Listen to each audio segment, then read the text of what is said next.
Ego ये शब्द छोटा है लेकिन इसके असर बहुत बड़े हैं। ईगो एक ऐसी आग है जो अगर इंसान के अंदर सही तरह से जल जाए तो उसे साधारण से असाधारण बना सकती है, और अगर वही आग गलत दिशा में फैल जाए तो वही इंसान खुद को ही जला डालता है। ईगो इंसान को तोड़ भी सकती है और बना भी सकती है। ईगो इंसान को जमीन पर भी गिरा सकती है और आसमान तक भी उठा सकती है। फर्क बस इतना है कि ईगो तुम्हारे कंट्रोल में है या तुम ईगो के कंट्रोल में हो। अगर ईगो ने तुम्हें कंट्रोल कर लिया तो तुम हर बात पर भड़क जाओगे, हर इंसान से लड़ोगे, हर वक्त खुद को सही साबित करने में लगे रहोगे और धीरे धीरे अंदर से खोखले हो जाओगे। लेकिन अगर तुमने ईगो को कंट्रोल कर लिया तो वही ईगो तुम्हें वो करने पर मजबूर करेगी जिसके बारे में आज तुम सिर्फ सोचते हो। आज इस वीडियो में मैं तुम्हें बताऊंगा कि ईगो क्या है, ईगो कैसे काम करती है और सबसे जरूरी बात, ईगो को अपना सबसे बड़ा हथियार कैसे बनाया जाता है। इसलिए ध्यान से पूरा सुनना। नंबर 1, ईगो असल में होती क्या है। सबसे पहले यह समझ लो कि ईगो का मतलब घमंड नहीं होता। ईगो का मतलब दूसरों को नीचा दिखाना नहीं होता। ईगो का मतलब अकड़, बदतमीजी या खुद को भगवान समझना नहीं है। ईगो असल में तुम्हारी अंदर की ताकत है, वो अंदर की आवाज जो तुम्हें कहती है मैं इससे ज्यादा के काबिल हूँ, मैं यहाँ रुकने के लिए पैदा नहीं हुआ, मेरी जिंदगी इससे बड़ी होनी चाहिए। जब तुम खुद को कमजोर मानने से इनकार कर देते हो वही ईगो है। जब तुम हालात से समझौता करने से मना कर देते हो वही ईगो है। ईगो तुम्हें एवरेज बनने नहीं देती, ईगो तुम्हें हर दिन बेचैन रखती है। वो तुम्हें चैन से बैठने नहीं देती क्योंकि वो जानती है कि आराम में इंसान धीरे धीरे मरने लगता है। जिस इंसान के अंदर ईगो जिंदा होती है वो खुद से सवाल करता है, वो कहता है क्या यही मेरी लिमिट है, क्या मैं बस इतना ही कर सकता हूँ। और जिस इंसान के अंदर ईगो मर जाती है वो हर जगह एडजस्ट कर लेता है, कम पैसों में, गलत हालात में, दूसरों के बनाए नियमों में। वो सवाल पूछना बंद कर देता है, वो कोशिश छोड़ देता है और फिर एक दिन सच में छोटा बन जाता है। याद रखो, जिस इंसान के अंदर ईगो खत्म हो चुकी होती है वो जिंदगी नहीं जीता, वो बस दिन काटता है।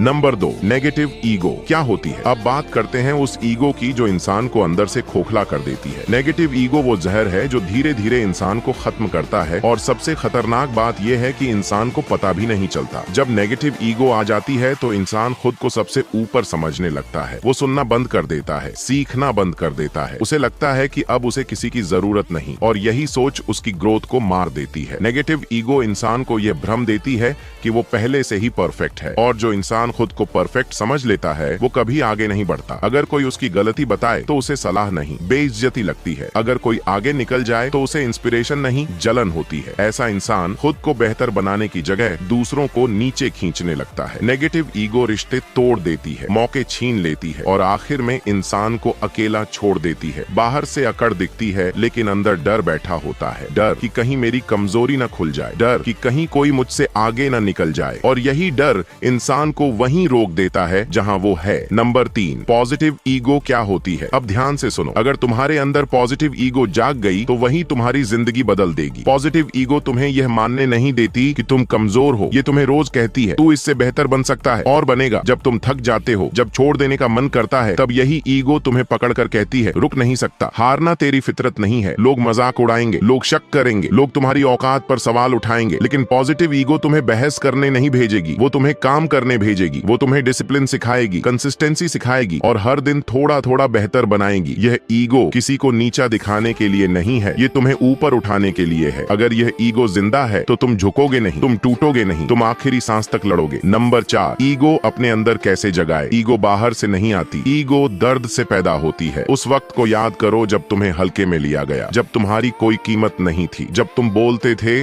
और कोई सुनता नहीं था। उस वक्त को याद करो जब लोगों ने कहा था तू नहीं कर पाएगा, तेरी हैसियत यहीं तक है। उन चेहरों को याद करो जो हंस रहे थे, जो शक की नजर से देख रहे थे। लेकिन यह सब याद रोने के लिए नहीं है, खुद पर तरस खाने के लिए नहीं है। यह याद इसलिए है ताकि तुम्हारे अंदर कुछ टूटे, कुछ जले और वहीं से आग निकले। ईगो उसी पल पैदा होती है जब इंसान अंदर से कहता है अब बस, अब नहीं। या तो वही पल इंसान को हमेशा के लिए दबा देता है या वही पल उसे उस जगह पहुंचा देता है जहां लोग दोबारा सवाल करने से डरते हैं। नंबर 5, ईगो को कंट्रोल कैसे करें। जब कोई तुम्हें इंसल्ट करे तो जवाब मत दो, बहस मत करो, लड़ाई मत ढूंढो। उस पल अपने अंदर यह आग जलाओ, अब मैं करके दिखाऊंगा। सामने वाला चाहता है कि तुम रिएक्ट करो, उलझो, अपनी एनर्जी बर्बाद करो, लेकिन तुम ऐसा नहीं करोगे। तुम उस जहर को फ्यूल बना दोगे क्योंकि असली जवाब शब्दों में नहीं, रिजल्ट में होता है। अगर बात सच है तो ईगो साइड में रखो और खुद को सुधारो। अगर बात झूठ है तो जवाब मत दो, अपनी ग्रोथ से जवाब दो। यही तरीका है नेगेटिव ईगो को पॉजिटिव ईगो में बदलने का। बिना ईगो के तुम जिंदगी में कुछ नहीं बनोगे और गलत ईगो ईगो के साथ तुम सब कुछ खो दोगे। ईगो या तो हथियार बनेगी या जहर। फर्क सिर्फ इतना है कि तुम किस ईगो को पाल रहे हो। शोर से बदला मत लो, बहस से नहीं, एक्सीलेंस से बदला लो। इतना ऊपर उठो कि लोग तुम्हारा नाम लेने से पहले सोचें। और याद रखो, जो इंसान अपने ईगो को कंट्रोल करना सीख लेता है, उसे फिर कंट्रोल करने वाला इस दुनिया में कोई नहीं बचता।